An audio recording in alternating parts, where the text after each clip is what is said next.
অ্যাকুজাটিভ ফাল, আমরা নমিনেটিভ নিয়ে কথা বলছি, ওইখানে ওটাকে একটু এক্সপ্লেইন করার চেষ্টা করছি। অ্যাকুজাটিভ ফাল নিয়ে এখন কথা বলবো। অ্যাকুজাটিভ কি? ঠিক আছে, অ্যাকুজাটিভ হচ্ছে, এর আগে একটা ভিডিওতে আমরা কথা বলছি যে একটা বাক্যকে যদি আমরা ডিফাইন করি, ওখানে সবসময় তিনটা জিনিস থাকবে। ওই তিনটা জিনিসকে আমরা বোঝার জন্য, ক্যাচ করার জন্য আমাদেরকে সবসময় কে কি করে অথবা করতেছে এই তিনটা শব্দ দিয়ে প্রশ্ন করতে হবে। সো কে এর অ্যান্সার হবে সবসময় নমিনেটিভ, আর কি দ্বারা প্রশ্ন করলে আমরা যে অ্যান্সারটা পাবো সেটাই হচ্ছে আমাদের এই অ্যাকুজাটিভ। ঠিক আছে, সো অ্যাকুজাটিভ এবং এই কি দ্বারা যে প্রশ্নের উত্তর সেটাকে আমরা বাক্যে কোথায় পাই সেটাও আমরা বলছি যে সেটা সবসময় অবজেক্টে চলে যায়। ঠিক আছে, সো অ্যাকুজাটিভ মানেই হচ্ছে অবজেক্ট। এখন আমরা চলেন আমরা এটাকে একটু বোঝার চেষ্টা করি উদাহরণের মাধ্যমে। ঠিক আছে, সো উদাহরণ কি? উদাহরণ আমরা যদি একটা উদাহরণ বলি, যেমন যে লিজা hat einen Hund। ঠিক আছে, সো এখানে কি হইল, এখানে কি হয়েছে আমরা এটাকে একটু বোঝার চেষ্টা করি। আমরা কে দ্বারা প্রশ্ন করলে এই বাক্যে অ্যান্সার হিসাবে কি পাবো, সেটা হচ্ছে কে এর অ্যান্সার হচ্ছে লিজা। কাকে ঘিরে কথা হচ্ছে? সো লিজা হচ্ছে সাবজেক্ট প্লাস নমিনেটিভ। ঠিক আছে, সো কে এর অ্যান্সার পেয়ে গেলাম। কি কি অ্যান্সার কি থাকবে বাক্যে? কি আছে? লিজার আছে, মানে হাত ব্যবহার করছি আমরা। সো বাক্যে কি আছে? লিজার একটা কি আছে? একটা আইনেন হুন্ড। হুন্ড অর্থ কি? কুকুর। সো জার্মানরা খুবই কুকুর পছন্দ করে, এটা আপনারা যারা জার্মানিতে আসার পরে দেখতে পারবেন। মানে কম বেশি সবার বাড়িতেই একটা কুকুর আছে, আর প্রচুর কুকুরের সাথে প্রচুর সময় কাটায় ওরা। সো এই যে কুকুর আছে, কুকুরটাই হচ্ছে কি? কুকুরটাই হচ্ছে আমাদের অ্যাকুজাটিভ, আমাদের অ্যাকুজাটিভ কেস এবং আমাদের অবজেক্ট। সো তার মানে যত যা কিছু আমাদের এই অবজেক্টে কি হিসাবে চলে যাবে সেটাই হচ্ছে আমাদের অবজেক্ট। এবং এই অবজেক্টটা কি হইতে পারে? এই অ্যাকুজাটিভটা এইটা দুই প্রকারের হইতে পারে। এই অবজেক্টটা দুই প্রকারের হইতে পারে। দুই প্রকারের কি হইতে পারে? এটা হইতে পারে পারসন, আবার হইতে পারে জাখে। জাখে কি?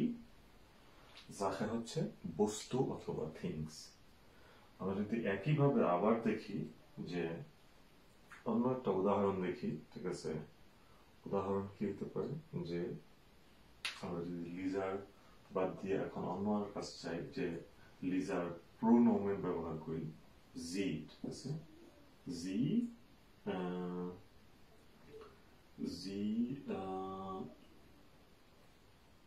জি আমি একটু ক্রিয়েটিভলি চিন্তা করার চেষ্টা করতেছি। কাউফেন বাদ দিয়ে হচ্ছে জি কখট, কখ না, সেটা বাদ দিলাম, জি backed. Sie backt einen Kuchen. Gut, হয়ে গেছে, অনেক কষ্ট হয়েছে আইডিয়াটা পাইতে। তো sie backt einen Kuchen, তাহলে কি হয়ে গেল? আমরা জানি এই জিটা কি? এই জিটা হচ্ছে আমাদের সাবজেক্ট এবং নমিনেটিভ, যদিও এখানে প্রোনোমেন ব্যবহার হয়েছে, আমাদের ভার্ব। ঠিক আছে, এই যে আইনেন কুখেন, এটা কি হইল তাইলে? আইনেন কুখেন হচ্ছে আমাদের অবজেক্ট, যেটা একটা বস্তু, যেটা একটা জাখে। ঠিক আছে, একইভাবে আমরা কিন্তু বলতে পারি, এখন যদি আমরা একটা পার্সন অন্যভাবে চিন্তা করি, ব্যক্তিগত পার্সন চিন্তা করি, জির বদলে যদি আমরা এখন এয়ার নিই। ঠিক আছে, যেমন আমরা সবসময় রবিনকে পার্সন হিসাবে নিই। আমরা যদি রবিনের প্রোনোমেন ব্যবহার করি তখন কি হবে? যে এয়ার hat eine Schwester.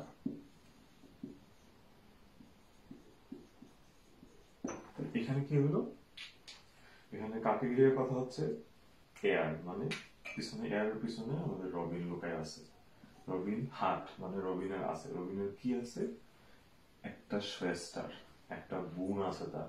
এটা কি হয়ে গেল, এটাও একটা অবজেক্ট, কিন্তু যেহেতু এখানে শ্বেস্টার, এটা হয়ে গেল পার্সন। এই যে কি আছে, এই কি থাকাটাই অথবা কি করাটাই, আরো উদাহরণ আছে, আমরা আরো বলতে পারি, যেমন ধরেন অন্যভাবে যদি বলি যে wir, আমরা wir spielen heute Fußball. ওকে, so wir spielen heute Fußball. এখানে কি হয়েছে, এখানেও একই জিনিস, কারা অথবা কে, আমরা, spielen কি করব, খেলবো, কি খেলবো, এই যে কির অ্যান্সার ফুসবল, এটাই হচ্ছে আমাদের অবজেক্ট, এবং এই যে হয়তে মানে কখন, এইটাও অবজেক্টের সাথে চলে যাবে, কারণ এটাও এই সময়টার সাথে, এই ফুসবলটার সাথে কানেক্টেড, সো আমাদের এটা আমাদের অবজেক্ট হয়ে যাবে, এবং পুরোটাই অ্যাকুজেটিভ কেসের আওতায় চলে যাবে। এবং অ্যাকুজেটিভ কেসের আওতায় যখন যাবে, তখন আপনাদের সাথে একটা চার্ট শেয়ার করা হয়েছে অনেক আগের ভিডিওতে, যে কখন আইনেন হবে, কখন আয়না হবে, এবং কখন দেন হবে, কখন দেয়ার হবে। সো এই পরিপ্রেক্ষিতে ওই প্র্যাকটিসটাও আপনারা নিজেরা করে নেবেন।